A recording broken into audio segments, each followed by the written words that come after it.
أعوذ بالله من الشيطان الرجيم. بسم الله الرحمن الرحيم. أولئك الذين اشتروا الحياة الدنيا بالآخرة فلا يخفف عنهم العذاب ولا هم ينصرون. أولئك إنهم كسایی که دارای صفتا بودن، الذين کسایی هستند اشتروا الحياة الدنيا بالآخرة که انتخاب کردن زندگانی دنیا را در بدل آخرت، در برابر آخرت ماندن دنیا را انتخاب کرد. فلا يخفف عنهم العذاب، تخفیف نمیشه و کم نمیشه عنهم ازمی یهودی ها العذاب و عذابی که مقرر است بالایشان، ولا هم ینصرون و نه نصرت و مدد میشوند. قباحات و صفات که سبب انتقال خلافت شده از یهود به بنی اسماعیل، از بنی اسرائیل اولاد یعقوب به بنی اسماعیل اولاد اسماعیل علیه السلام، الله متعال قباحات از اینا را بیان کرد، صفات های قبیح از اینا را بیان کرد، با وجود که معجزات بزرگ یهودی ها دیدن و با وجود از اینا کفر انتخاب کردن. الله یهود معرفی میکنه برای ما که اینا دشمنای خطرناک است و اکثر قوانینی که الله به اینا دستور داده، احکام عقیدتی و غیره، مشابه است با ما و شما. مثلا آیه 83 الله گفت: و اذا اخذنا میثاق بنی اسرائیل لا تعبدون الا الله. وعده محکم از اینا گرفتیم که عبادت، بندگی و اطاعت نکنین بغیر از الله، هیچ کس دیگر، نبی باشه، ملک باشد، ولی باشه، هر کسی که باشد. ولی اینا این کار نکردن. اینا چی کردن؟ عبادت غیر الله را کردن. زیرا الله می فرماید که ثم تولیتم، اعراض کردین شما. با پدر و مادرتان احسان بکنین. در دین اسلام هم است. و ذی القربی، با خویشاوند و یتیما و مسکینا، مردم سخن نیک، سخن شایسته، سخن توحید بگوین، گپایی که دو خیر است. پابندی کنین به نماز، زکات بدین. در دین ما و شما هم است. یا اعراض کردن و دیگه الله گفت خون یک دیگر نریزانین، از خانه یک دیگر بیرون نکنین. اعتراف کردن. باز الله بیان کرد که شما کسایی بودین که یک دیگر میکشتین و از خانه بیرون میکردین. سعی کنین اینا در تجاوز، الله گفته بود یک دیگر نکشین، از خانه بیرون نکنین، تبعید نکنین یکتان دیگه تانا، از خانه یک گروپ دیگه گروپ از خانهش نکشه. این ظلم است، این حرام است. کشتن یک دیگر حرام است. اینا چی میکردن؟ و یک حکمی بود که یک دیگر نکشین، دوم حکمی بود از خانه نکشین، سومی بود که اگر اسیر شدین و اسیر خلاص کنین. هر کدامی شما اسیر میشه، دیگه گروه پورا خلاص کنه. فدیه بتین، اسیرای تانا خلاص کنین. جربانه بتین، پیسه بتین، خلاص کنین. اینا چی میکردن؟ اینا سرچپه کار میکردن.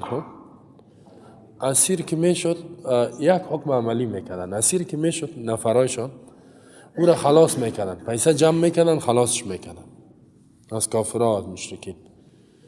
از این نفرشان اسیر میشد پیش یک مشرک، اینا خلاص میکردن، ولی یک دیگر را میکشتن.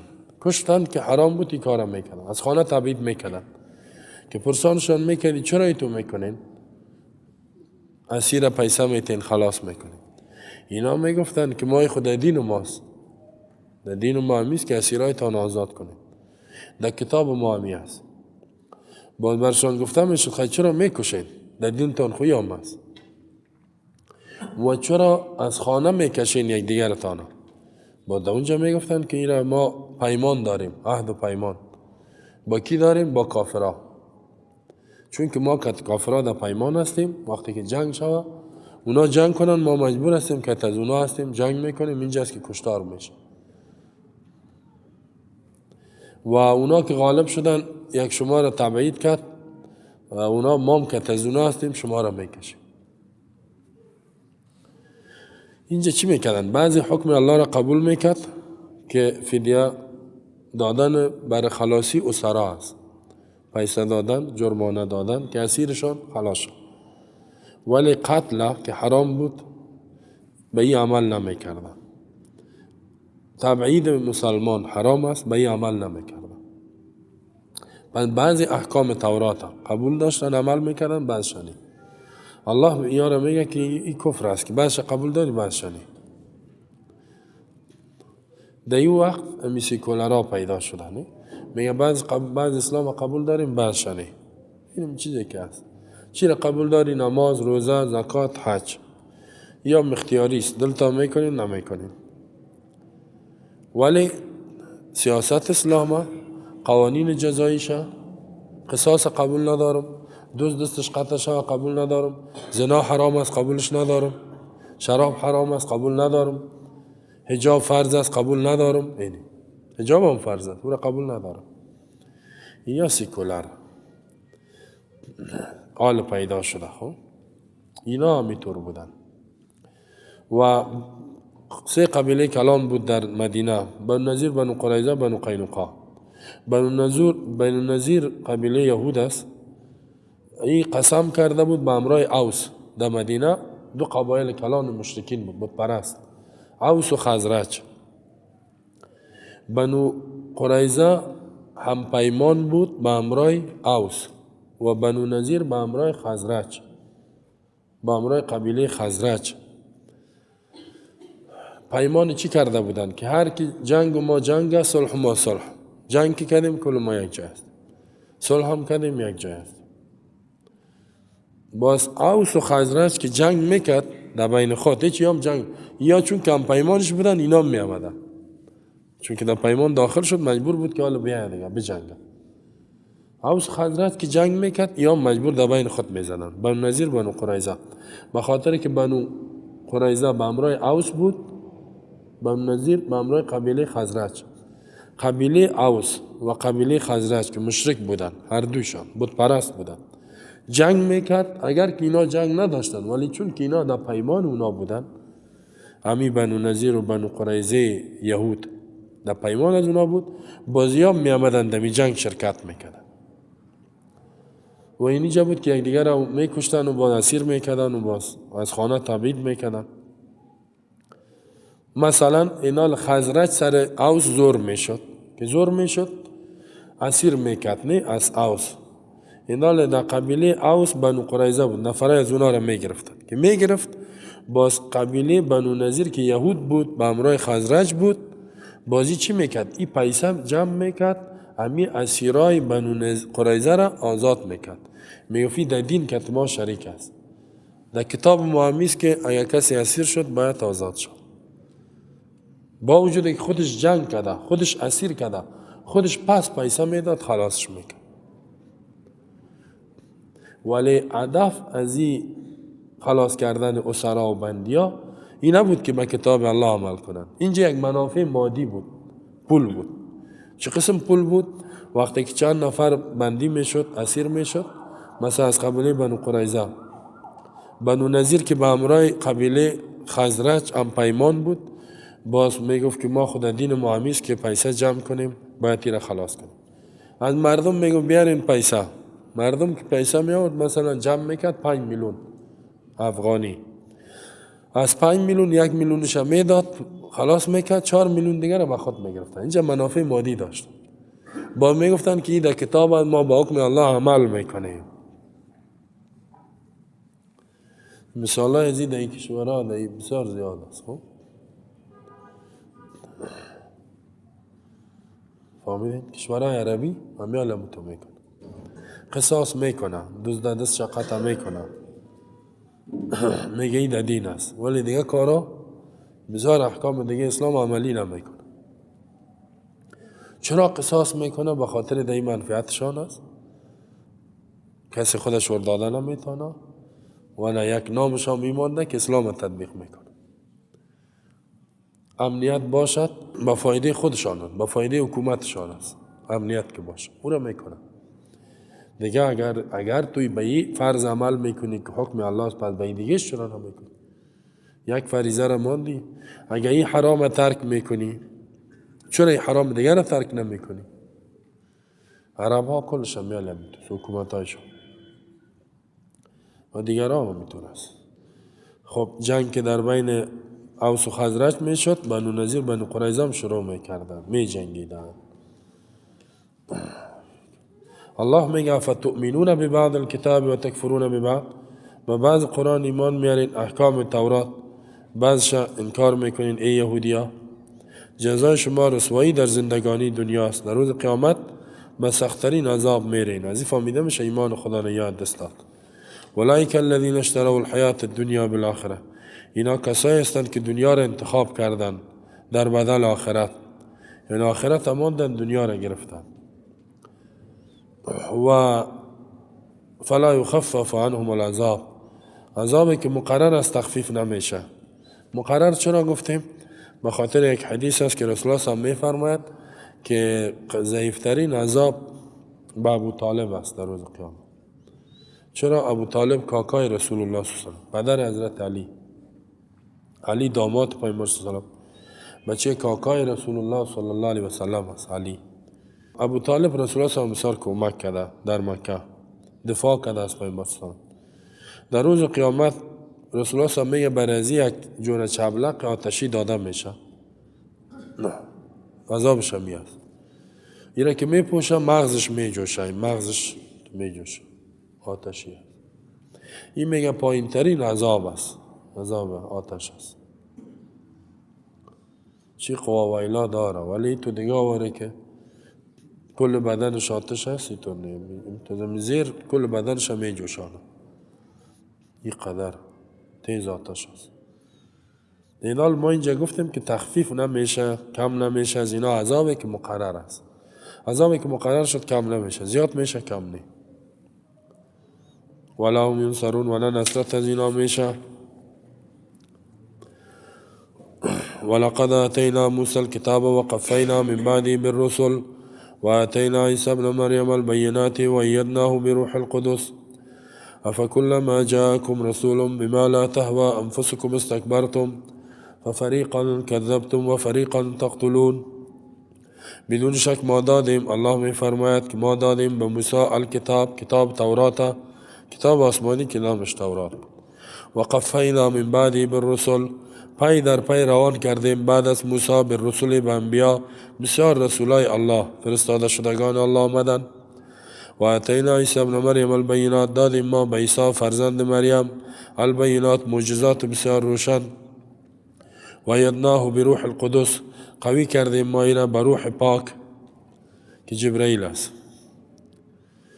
فکلما جاءکم رسول بما لا تهوى انفسکم استکبرتم، یا هر وقت که میامد به شما رسول پیامبر، بما به او احکام، لا تهوى که خوش نداشت، انفسکم نفسای شما، استکبرتم استکبار میکردین، شما قبول نمیکردین. ففریقا کذبتم، یک جماعت انبیا را تکذیب میکردین. و فریقا تقتلون، و دیگه جماعت انبیا را میکشتین، یک گروه میکشتین، یک گروه تکذیب انکار میکردین.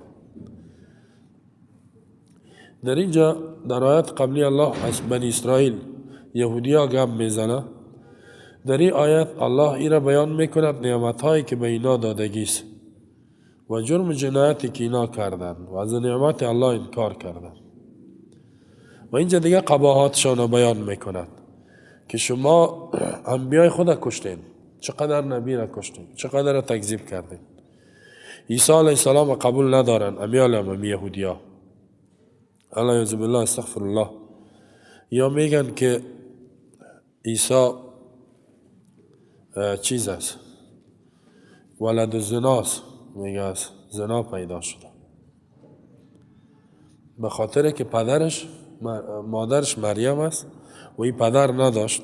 اینا میگن نه پدر نداشت به خاطر که زنا کرده، میگه اینطور امیال. و مریم میگن این بدکار است، الله یعوذ بالله میگن زانی است. در حالی که قرآن ببینی پیدایش عیسی بدون پدر یک معجزه است، الله این کار کردگیست. ولی یهودی هم اینطور میگن. عیسی علیه السلام که آمد الله در بنی اسرائیل روانش کرد، اینا قبول نکردن، مخالفت ها کردن، تا اینکه تصمیم گرفتن که عیسی علیه السلام شهید بسازند. الله متعال عیسی را در آسمان ها بالا کرد. یا مشابهش کشتن. امیال یهودی ها افتخار میکنند که ما عیسی را کشتیم. امیال میگن که ما عیسی علیه السلام کشتگیستیم، دار زدیم میگن. ولی فعلا امی نصرانی ها با همراه یهودی ها متحد است. با وجودی که عقیدهشان این قسم است. مسیحا عیسی را خدا میگه و اونا میگن که نه، حرامی و حرامزاده، ما این را کشتیم. قدر فرق هم داره. چرا متحد شدن؟ اینجا اینا مسئله دین ماندن، که دین کار نداره. جدای دین و سیاست، حکومت، زندگی. این سیاست مدارایشان دین ندارن. تماما سیاست مدارای کیسویستن یا مسیح به دین پابند نیستن، به دین.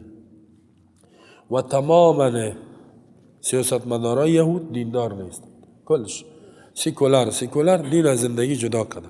اینا یک دین نو جور کردن، دموکراسی و سیکولاریسم. در اون دین نو به همراه یک دیگه باید متحد است. نوش چی؟ سیکولار. ولقد آتینا موسی الکتاب، بدون شک ما دادیم اعطینا به موسی الکتاب، کتاب آسمانی، تورات. این یهودی ها دعوا میکنند که پیامبر ما موسی است، کتاب ما تورات است. الله داده بود در اول همیتو بود. و قفینا من بعدی بالرسل، روان کردیم بعد از موسی علیه السلام در نقش قدم موسی بالرسل انبیاء را، یعنی الکثیر من الرسل، بسیار انبیاء را روان کردیم. بعد از موسی علیه السلام بسیار انبیاء آمده، این قدر زیاد.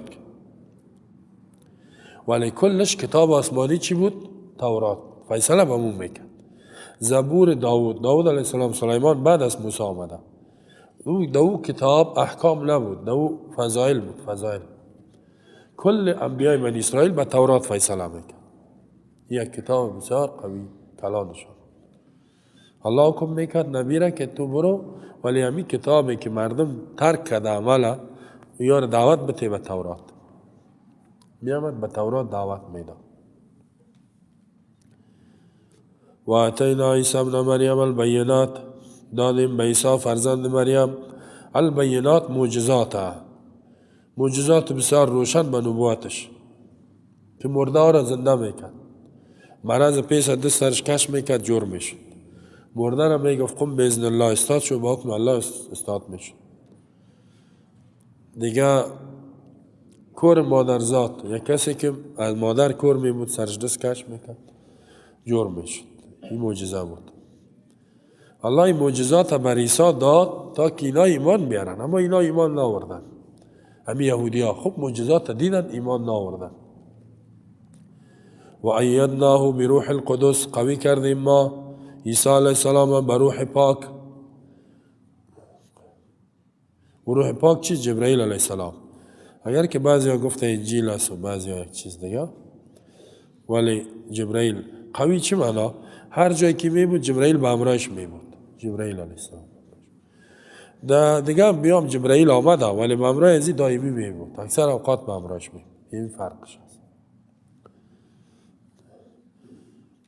افکلما جاءکم رسول بما لا تهوى انفسکم، این هر وقتی که می آمد بر شما رسول پیامبر، بما با او احکام و قوانین لا تهوى که خوش نداشت، انفسکم نفسای شما، مخالف خواهشاتتان می بود، چی می کردین شما؟ استکبرتم، تکبر می کردین، خدا کلان می شماریدین. از چی؟ از تابعداری امی انبیا، تابعداری نمی کردین. یک طایفه انبیا را ففریقا کذبتم، انکار می کردین، نسبت دروغ می کردین، و طایفه دیگر که فریقا تقتلون می کشتین. پس الله اینجا نهایت قباحتشان بیان می کنه. و با رسول الله صاحب میگه که این یهودیایی که موجود است در مدینه، از قباحات پدرایشان یاد بده که انبیا را کشتن. حالی که اینا کفر میکنن، تابعداری از اسلافشان میکنه، پدرایشان، نیاکانشان انبیا را کشته، یا ایمان نمیارن و میخواهند که خاتم النبیین به قتل برسند. این خطاب به یهودیایی است که در مدینه بود. قباحات کی را بیان میکنه؟ پدرایشان. اشاره به سوی عزیز که الله میگه که ای یهودیای فعلی، شما مثل پدرایتان در کفر شرک پیش قدم هستید. همون تو هم کردن. بنو نظیر تصمیم گرفت که رسول الله صلی الله علیه و یک سنگ زیر درخت زیر دیوال بود که یک سنگ پرت جا به جای کنه پیامبر. جبرائیل خبرش داد، رسول الله صلی الله علیه و به تیزی برآمد، با وجودی که تعهد کردن. زمانی که رسول الله صلی الله علیه و از مکه به مدینه آمد، امی سه قبیله یهود تعهد کردن که ما وفادار به دولت اسلامی هستیم، به این حکومت، به این نظام، به این جامعه، که شما جنگ نداریم، دشمنی نداریم، دینتان هم قبول نمیکنیم. رسول الله صلی الله علیه و گفت صحیح است، شما به میعهدتان وفادار باشید، دشمنای ما را کمک نکنید، نه بیرون امن هستید. ولی ظالما از داخل دسیسه جور کرد.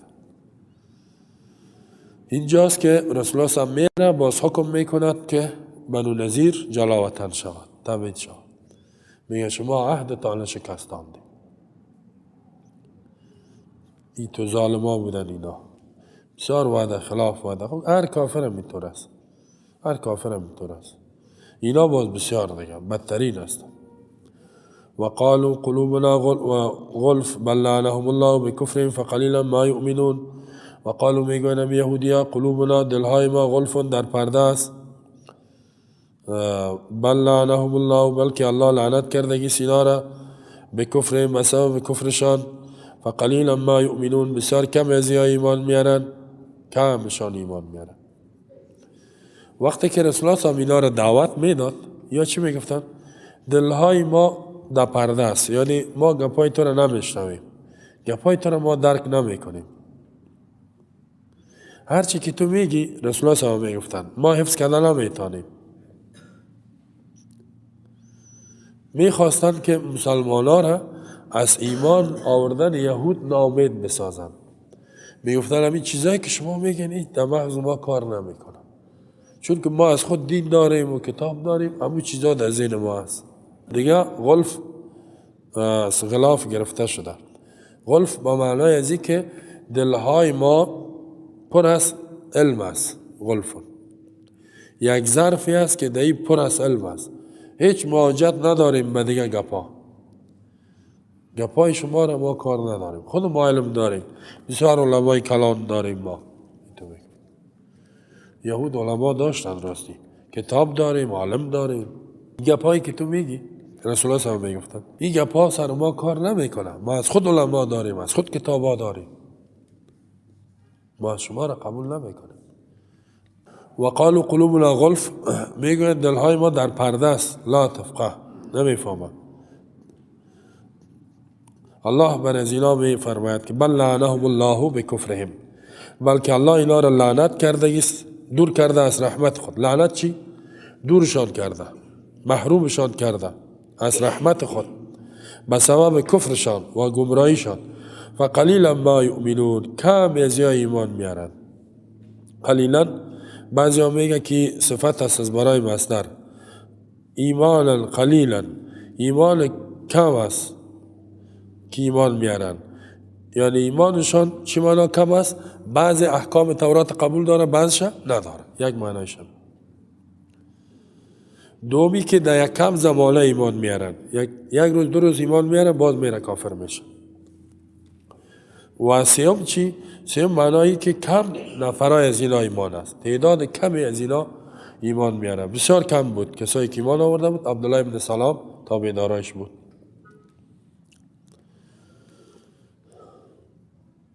پس آل یکم دفعه مثلا با شما این صفت یهود است، میگفت دل ما از علم پر است، قلب ما، مغز ما، حافظه ما به علم شما ضرورت نداریم. مثلا ما یک کسی که انجینری را خوانده، دکترا گرفته، اسلام نمیفهم، میگم بیا بخوان تفسیر، بخوان قرآن و حدیث، میگم من خود دکتر هستم، نه دکترا دارم. 25 سال ما تحصیل کردیم، 20 سال تحصیل کردیم.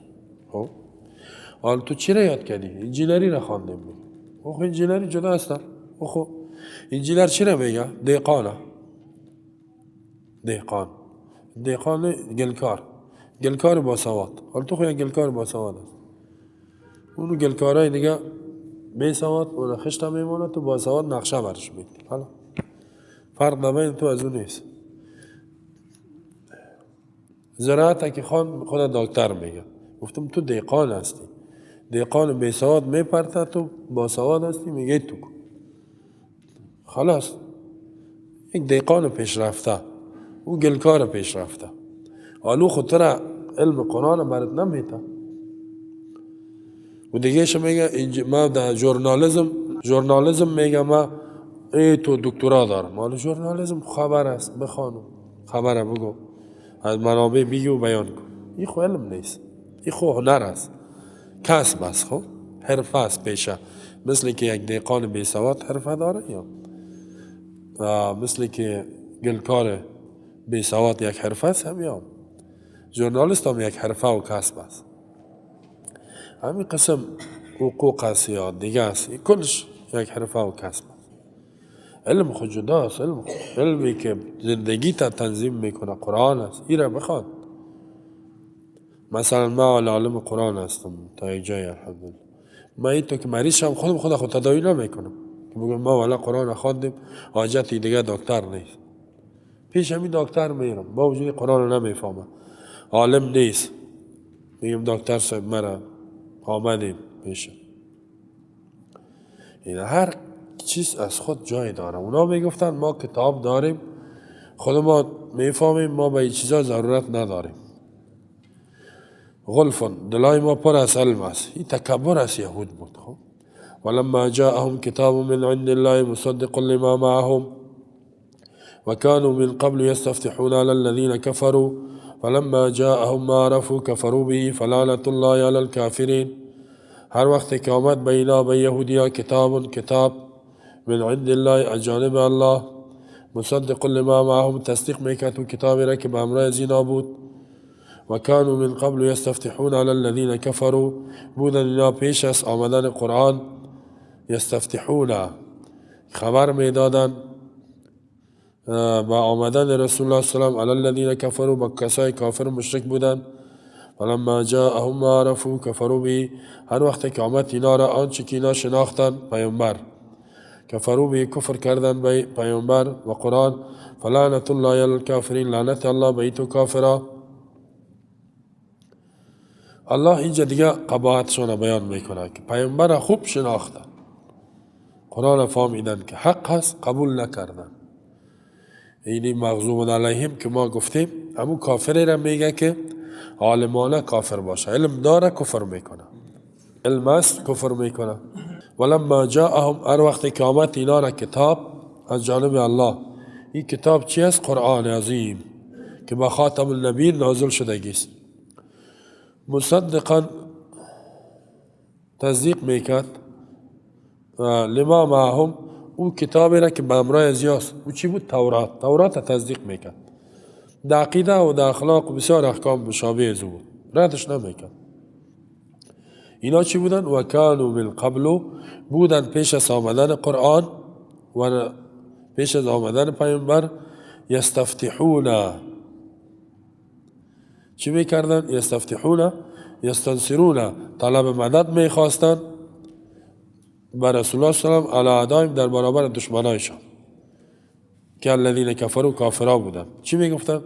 اللهم انصرنا بالنبی المبعوث فی آخر الزمان، یا الله ما را نصرت کو با نبی که فرستاده میشه در آخر زمان. الذی نجد نعته فی التورات، که ما صفت از در تورات میبینیم پیش ما است. چی میگفتن؟ ای تو دعا میکردن که نزدیک است که پیامبر آخر زمان بیاید، یا الله این پیامبر بیار نمی آخر زمان به دنیا بیارش که ما که از یک جای شویم، در نیرو لشکرش داخل شویم و به همراه کافرها و این بت پرستا بجنگیم. این تو دعا میکردن، اونا را میترساندن نبی آخر زمان میه ما کتان کار داریم. مثل که حال بعض مذاهب میگه امام آخر زمان آمد باز ما کتان کار داریم. کل تا نگه نکشتیم تو نکدیم. وقتی که آمد یا کفر کردن. حالا هم تو امام آخر زمان می اولین کسی که سنگر میگیره همیاس علیه ازو. خب همین مردم هست، یقین کنید. بخاطر که عقیده و ازی زمین و آسمان فرق داره. خودشان هم میگه ما روایات داریم یا امام آخر زمان که میگه بسیار آخوند میکشه. خب آخوند میگه بعد آخوند میکشه، خون جاری میشه در جویا. بیخی من سیدیش دیدیم ویدیوش با دیگه خنده میکنه، خود مولایش هم خنده میکنه. میگه راست بگو میکشه، کی رو میکشه؟ میگه این ما را زیاد میکشه. میگه ما خدا را زیاد میکشه. میگه روایت داریم که زیاد مولا را میکشه. از این فهمیده میشه که میاد در برابرش قرار میگیرن. نه خودشان هم میگه پا میگن، خودشان تصدیق میکنن. البته یه آخون که گپ میزد میگه مرا نه، ولی مثل ما واری آخونا را میکشه. یعنی من خود دوستش دارم، در حالی که عقیده از این مخالف از او است. او که میگه ایران میکشه، خودم میرم.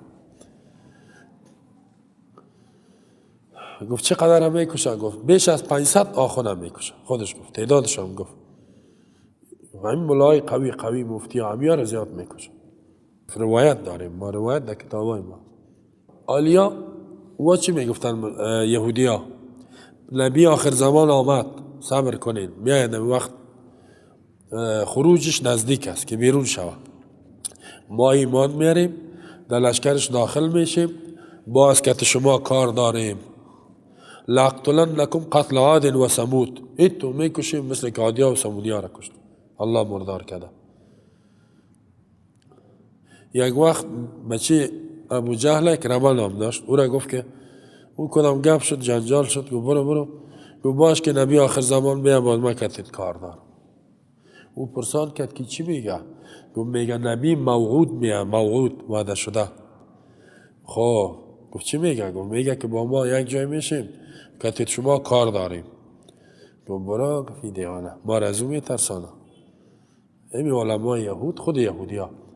فلما جاء ما عرفوا کفروا به. هر وقت که آمد ابو نبی که اینا دعا میکردن، یستفتحون، یک معنا می یستنصرون، طلب مدد میخواستند. دو معناش یستفتحون از فتح به معنای خبر میدادن اینا با کافرها را کی میآید. سه معناش طلب میکردن، خبر آمدن آخری نبی را طلب میکردن. استفتاح طلب خبر که پرسان میکردن در مکه می آمدن سابق، میگفتن آیا نبی آخر زمان مبعوث شده نشده؟ پرسان میکردن. اونا میگفتن تا بال خود چیزی گپ نیست، باز میرفتن. یعنی تورات قسمی بود که اینا فهمیدن که آل نزدیک است، که نبی آل میبراید دیگه.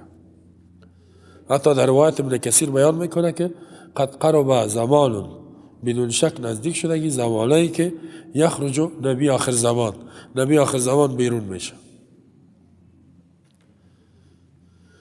ولی رسول الله صلی که آمد، اینا دین خود تحریف کرده بودن، ریاست داشتن در مدینه. و چیزی که آورد عقیده از اینا رو رد میکرد، اعمالشان. یا جبه گرفتن، گفتن نه ما قبول نداریم. فکر کردن که ما قدرت از دست میتیم، درآمد و مالیات که میایین از دست میتیم، از مردم پیسه میگرفتن، دشمنی کردن. فلما جاءهم ما عرفوا، هر وقتی که آمد به اینا چه که شناختن، یعنی رسول الله صلی الله علیه و خوب شناختن، کفروا به، کفر کردن بر رسالتش. فلعنت الله علی الکافرین، لعنت الله به یهودیایی که کفر کردن به خاتم النبیین، به خاتم انبیا. لعنت الله به اینا. ایتو کافرها حق شناخت قبول نکرد. و اولین کافرها اوی شدن، نه در مدینه، ولا تکونوا اول کافر، اول کافر انبیا شدن. سنگر گرفتن، قبول نکردن. اقدام به قتل رسول الله صلی کردن، تصمیم گرفتن چند بار. بنو قریظه در جنگ احزاب به امرای مشرکین دسته یکی کرد که داخل بخیزه. بنو نذیر خواست که رسول الله صلی الله علیه و به قتل برسانه. الله تو ذلیلشان کرد. بنو نذیر جلاوطن شد، تبعید شد. بنو قریظه جوانش کشته شد دیگه. کل جزیره عرب رسول الله صلی الله علیه و گفت اخرج اليهود من جزیره العرب، از جزیره عرب بکشید. کشیدشان، برین کنید. این از فلسطین، از کل جا برآمدن. ما در مثالای قرن 19 این بیدینا کار کردن. در قرن 20 بین حیث مهاجر آمدن در اسرائیل، فلسطین. پس هم دعوا کردن که خاک خود ماست، گرفتن به زور گرفتن. قال یک کشور تأسیس کردن که به نام چی است؟ اسرائیل. در کجاست؟ در پهلوی فلسطین. این نبی یهود است، نسل انبیاست. نسل این مردم. و میبینید که امروز دیروز اخبار دیدم که 4,500 فلسطینی را یا دستگیر کرده، 165 تا زنا و بیش از 500 طفل و ظلم و شکنجه و کشتل و یا خود زیاد است.